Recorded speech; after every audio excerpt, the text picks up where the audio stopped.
ಚಾಲನೆ ಬಜೆಟ್ ಹಿಂದೇನು ಕೊಟ್ಟವ್ರು ಇಲ್ಲಿ ಮಂಡ್ಯ ಕೊಟ್ಟಿರೋದೇನು ಕೊಟ್ಟವ್ರು ಅವರು ಕೊಟ್ಟಿರ್ತಕ್ಕಂಥದ್ದು ಈ ಒಂದು ಘೋಷಣೆ ಇದು ಮಾಡಿದ್ದು ಬಿಟ್ಟರೆ ಮೀನ್ ಯಾವುದು ಅಂತ ಒಂದು ಪ್ರಮುಖವಾದಂಥ ಘೋಷಣೆಗಳಿಲ್ಲ. ಸರ್ ಮಂಡ್ಯ ಋಣ ತೀರಿಸ್ತೀವಿ ಅಂತ ಹೇಳ್ತೀರಾ, ಆದ್ರೆ ಮದ್ದೂರು ಶಾಸಕರು ಸಾಕಷ್ಟು ಟೀಕೆ ಮಾಡ್ತಾರೆ ಸರ್. ಯಾರು? ಕದ್ಲೂರು ಹೃದಯ. ಒಂದು ನಿಮಿಷ, ಅವ್ರ ಟೀಕೆ ಯಾವುದಕ್ಕೆ ಮಾಡಿದ್ದಾರೆ? ಡೆವಲಪ್ಮೆಂಟಿಗೆ ಮಾಡಿದ್ದಾರೆ. ಡೆವಲಪ್ಮೆಂಟ್ ವಿಚಾರ ಏನು ಮಾಡಿದ್ದಾರೆ? ಅವರ ಬಗ್ಗೆ ನನ್ನ ಚರ್ಚೆ ಅವಶ್ಯಕತೆ ಇಲ್ಲ.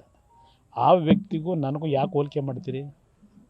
ಆ ವ್ಯಕ್ತಿ ಬಗ್ಗೆ ನಾವು ಉತ್ತರ ಕೊಡಲಿಕ್ಕೆ ಅವಶ್ಯಕತೆ ಇದೆ. ಗ್ರಾಮೀಣ ಭಾಗದ ಜನರ ಕಷ್ಟ ಕೇಳಿಲ್ಲ ಕುಮಾರಸ್ವಾಮಿ ಅವರು. ಇಲ್ಲ, ನಾನು ಎಲ್ಲ 5 ಸ್ಟಾರಲ್ಲಿ ಇದ್ದೀನಿ. ಶ್ರೀಲಂಕಾದಲ್ಲಿ ಹೋಗಿ ಕೂತಿದ್ದೆ. ಶ್ರೀಲಂಕಾದಲ್ಲಿ ಹೋಗಿ ಜಾಮೀನು ಪಡೆಯುವವರೆಗೆ ಕೂತಿದ್ದೆ ನಾನು. ಚರ್ಚೆ ಡಿ.ಕೆ. ಶಿವಕುಮಾರ್ ಅವರು ಸಿಎಂ ಆಗಬಾರ್ದು ಅಂತ ಕುಮಾರಸ್ವಾಮಿ ಅವರು ತಡಿತಾ ಇದ್ದಾರೆ. ಶಿವರಾಮಯ್ಯ ನಾನು ಹೆಂಗೆ ತಡೆಯೋಕ್ಕಾಗುತ್ತಣ್ಣ? ಅವ್ರು ಸಿದ್ದರಾಮಯ್ಯವ್ರ ಜೊತೆ ಮಾತಾಡೋಕೆ ಹೇಳಿ, ನಾನು ಕೇಳಿದ್ರೆ ನಾನೇನು ಹೇಳಿ? ನಾನು ಸಿದ್ದರಾಮಯ್ಯವ್ರಿಗೆ ಕಳೆದ ಒಂದು ವಾರದಿಂದ ಏನು ಹೇಳಿದ್ದೀನಿ? ಬಿಟ್ಕೊಡಪ್ಪ ಅಂತ ದಿನ ಹೇಳ್ತಾ ಇಲ್ವಾ? ಯಾಕೆ ತಲೆ ಈಗ ಆಗುತ್ತೆ. ಈಗ ಅಂತಾರಾಷ್ಟ್ರೀಯ ಮಟ್ಟದಲ್ಲಿ ನಡೀತಿರತಕ್ಕಂಥ ಬೆಳವಣಿಗೆಗಳು ನೀವು ನೋಡ್ತಾ ಇದ್ದೀರಿ. ಅದರ ಹಿನ್ನೆಲೆಯಲ್ಲಿ ಹಲವಾರು ರೀತಿಯಲ್ಲಿ ಹೊರೆ ಇರ್ತಕ್ಕಂಥದ್ದಕ್ಕೆ ತಯಾರಾಗಬೇಕಾಯ್ತದೆ.